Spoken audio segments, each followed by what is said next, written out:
কিন্তু silent expert. What is the silent expert? Milan সাহেব এমন বড় রাজনীতিবিদ না। একজন ছাত্রছাত্রী যদি ভুল করে, সে যদি নকল করে কিংবা যদি আনফেয়ার করে, তার জানা উচিত যে তোমার এই অপরাধ করেছো, এই অপরাধের জন্য তোমার শাস্তি এই, তোমার 1 বছরের জন্য স্থগিত করা হলো, কিংবা যাই শাস্তি দিক, সেটা তার নম্বর কেটে দেওয়া হোক, যেটাই করুক না কেন, সে শাস্তি শিক্ষক, ম্যাজিস্ট্রেট ওনারা নেবেন। ওনারা কম লেখাপড়া জানেন না। একজন ম্যাজিস্ট্রেট কোনো একজন মন্ত্রীর চাইতে কম লেখাপড়া জানেন না।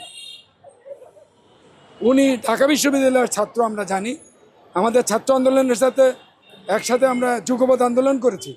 মিলন সাহেব এমন বড় রাজনীতিবিদ না যে একেবারে উনি মন্ত্রী হয়েছে তার মানেই না। আমরা ছাত্র রাজনীতি করেছি, আমরা একসাথে ছাত্র রাজনীতি করে আসালো, ছাত্র সংগ্রাম পরিষদে আমরা কাজ করেছি।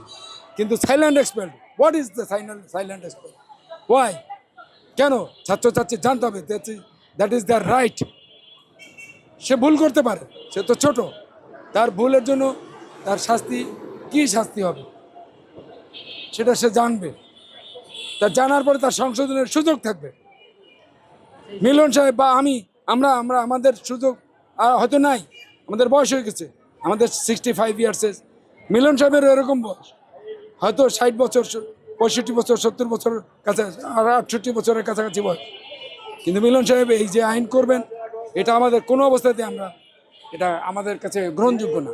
সিসিটিভি ক্যামেরা থাকুক, যা থাকুক, সেগুলো থাকতে পারে, সিসিটিভি ক্যামেরা থাকতে পারে, কিন্তু তার মানে এই নয় যে তাকে সাইলেন্ট এক্সপেল করবে।